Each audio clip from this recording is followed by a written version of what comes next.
Hey guys, welcome to this week's podcast episode. I'm really passionate and excited about today's conversation. We're going to be talking all about Gen Z marketing plans. We're going to talk about marketing tactics, website, and I'm really passionate about technology and bringing you the entrepreneurs that can bring you those ideas. So today I have Emanuel Rose, and he spent over 3 decades in cutting edge marketing. He's a renowned expert in the field and he specializes in branding, advertising, and I'm happy to have him on the show. So, Emmanuel, welcome. Thank you so much, Dr. Lou. I'm happy to be here and have a conversation with you. Yeah, I know we had got caught up in all my friends call me Chris, and so please do the same and talk about your story and background and how you got started. You bet. Yeah. So I've been in sales and marketing now for over 30 years, and I got started when we used to go to the library and do research. So it's been a nice ride to have access to the internet and all the information that's at our fingertips. But I own a marketing agency now for the last 14 years, and have this series of books on authentic marketing that I published in the last year. Yeah. Yeah. So kind of talk about this especially I've been talking to guests a lot about generational differences and talk about Gen Z and why you need a marketing plan just for them and marketing to the Gen Z development. Yeah. So these people are between about 12 and 27, and they are the first truly digital generation. They've never had a day without the internet or without computers and smartphones and social media. So that's where you have to meet them, is in the digital space first. And and they want to know you as a person more so than wanting to get information out of you. So they'll do a lot of research on their own. They'll do a lot of research through their friend groups and through social media. And so the digital presence, the online presence through videos, through interactive content, and or ebooks, those sorts of things, social media posts, is a critical way to connect with this group. Because if you don't do it that way, you're not going to meet them. Yeah. And like I was talking with another client of mine. We were talking about Gen Z, and Gen Z is actually going, they're kind of the ones that'll just up and leave their job, just the next day they're gone. They're very no notice, just gone. They're very technologically savvy. They know how to use social media, blogs. They know how to get information very quickly. Um, Fascinating. So kind of talk about this three marketing tactics necessary for 2023. Well, the first thing is to approach marketing to this cohort as digital first. So that's number one. You got to have up to date website. It's got to perform well on digital. I'm sorry, on mobile as well as desktop, right? So we're mobile digital, and uh, and it's got to be current with current information about what's going on now. So that's the first thing. Uh, the second thing is to, as a especially in medical, you've got an opportunity to be an influencer, subject matter expert and influencer. And the use of video is super important for this cohort. They're used to Kylie Jenner and those Richard Branson and those sorts of characters, um, as well as the TikTok influencers, right? But as in the medical profession, or as a solopreneur, or even as a CEO of a medical group, you've got the opportunity to be the primary influencer for your organization. And getting comfortable marketing by video is a critical process. And and the third thing is really figuring out how to develop some event marketing where you can create experiences for this group. They love to learn. They're very committed to learning. They're very committed to education. But they're developmentally, they've got challenges, not just from the biochemistry of the of screens and social, but the effects of COVID and what that did to their social growth. So they're really interested in having experiences. You know, we call it going and doing something. Well, they want to have some experiences. So event marketing is what we call it, and figuring out ways to let them have fun as well as experiencing some part or portion of the services that you provide. Yeah. Yeah, I love that video, especially. And then what's I found interesting is, with the attention span is kind of like they're more prone to look for short form, like very small clips. And so kind of talk about this with blogging. Does blogging still produce results? 100%. Um, but the with the caveat that the blog is like the second piece of content after the video, right? So my coaching is around make a 60 to 90-second video every Monday morning at 8 a.m. about something that you did over the weekend, a successful patient that you saw, a frequently asked question, a fundraiser that you're involved in, right? Tell this story, and then take that video and have it transcribed and build the blog content from that. So now you've got these two pieces of content that then can also go into social as well. So it's if you have an agency, they'll love you for it. And if you're doing it yourself, it makes your life a lot simpler. The blogging is important because you still need search engine optimization, Yeah. and so you want to have social posts that can go to Google My Business, for instance, that reference back to your blog.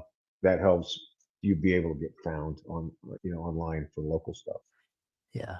It's so interesting how the marketing landscape has evolved, because, back in the early 2000s, you just had blogs, right? It's just websites and blogs. Yeah. And now you had social, and now you have short form, long form content, video, and now you got podcasts. And it's really interesting how blogs, you still need it, but it's just kind of like another component, and it's like everything's kind of like video consumption first, and then everything flows from there. um so the other question is, you if you could only do one marketing activity today, what would it be? It's a tough one, but I'd probably either do video that would go to the various platforms: YouTube, Vimeo, TikTok, Facebook, Instagram, or I would just do pay-per-click ads on social. So those Yeah, two okay. things could be equally as effective, and become a master of one. One of those two will definitely pay dividends. Yeah. It's interesting because viral short form video marketing through TikTok or Instagram Reels or YouTube Shorts, it's almost equivalent to using ads, just kind of pouring gasoline on the fire. Yeah. W- what do you see on the horizon for marketing products and services? I think it's going to be there's going to be more social platforms. I think that are going to continue to grow. That will continue to niche, and that will create uh, more the need to pay more attention to demographics and psychographics, to who you're trying to connect with and how, as we get more platforms. And I think we're going to have to continue to refine messaging and bring in more interesting trial offers or more interesting experiences in order to get people's attention and bring them into our sales funnel. Uh-huh. Yeah. Um, and no question would be amiss without mentioning AI, because almost all guests, I'm bringing up the topic of AI. And so, how does AI play into these trends, and kind of how does it interact with Gen Z? I don't, of course, it's evolving, but I'm just interested to hear what your thoughts are. Yeah, I think, from my perspective, maintaining your authentic brand voice is the critical part of how you use the AI tools. And in the agency, we use them every day, and we love them. They're um, if you're using them in the appropriate way, which is building the correct kind of personas and the correct kind of prompts, so that you're referencing material that you've done in the past, and then using them for bigger picture things like, hey, I need a content calendar for the next 45 days, and help to create some content. But you still have to get in there once there's content from the AI for marketing, and clean up the hallucinations or inaccuracies, Yeah. and uh, and make sure that it uh, is it feels good. It still has to feel human. It has to be authentic. Yeah. Yeah, that's quite interesting. I like how you talked about kind of cleaning it up, and the AI cannot replace, human judgment or creativity. It's like a tool that you can use to kind of build it up very quickly. Um, and talk about the 6 marketing mistakes for Gen Z and how to avoid them. Well, the first thing is to treat Gen Z like any other generation, right? Um, you're not going to find them on Facebook, right? And you're not going to find them responding to email newsletters, right? Like those are for the Xers and older.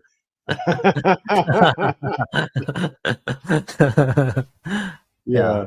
So, so that's the first thing. The other mistakes that I see a lot is where you have to accept the fact this is one of the most culturally diverse group of Americans that's ever been alive. And so almost 50% of Gen Z are mixed race. And so mm, that's super important that that is portrayed in not just in your messaging, but in your awareness of how you're interacting with this group. And so that's another mistake that I see in both in images and phraseology and those sorts of things in ads and in content. Um, yeah, and then looking at how you're not overwhelming them with messaging in places like Snapchat, where they consider that to be kind of their safe space. That's their space to not be sold, right? So you have to know where to go, where not to go, so that you don't yeah, feel like, so they don't think you're the parent peering in on them. And then you have to watch about, like were mentioning earlier, the attention spans are very short. I always make the joke that, you know, we got less, they have less attention span than a goldfish, which is the scientific fact. It's like 2.6 seconds right now. That's how much yeah, time you have to get somebody's attention. Goldfish can actually pay attention for 6 seconds. Um, so you've got to make content that is relevant and quick hitting in a very short amount of time. Um, yeah. so yeah, those are the highlights of what not to do. And kind of what the other question is, I'm interested in this term social CEO. What is it, and how do you become one? Yeah, so it's the this idea that you're holding the role as the primary influencer for your company and your brand, and that you as the leader, the same way that Warren Buffett or Kylie Jenner would let people into their life and expose the good, the bad, and the ugly of the company. Like we were talking about earlier, where you're saying, "Hey, had this really successful case," or "This is a frequently asked question that I get," or "Here are um, the groups that we support as a practice in the community." And having that camera turned on to you, that focus turned on to you as a CEO, and then push that out through the appropriate social media channels, so that you are becoming that primary influencer. Yeah. Yeah, interesting. How can people contact you, follow you, reach out to you, check out your work, etc.?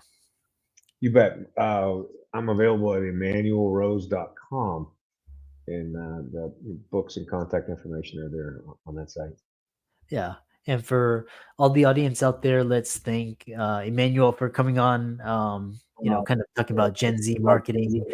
And with that, all of his resources will be in the links and show notes. And Thanks so much for coming on to the podcast. All right, Chris, I appreciate it. Thanks for the conversation.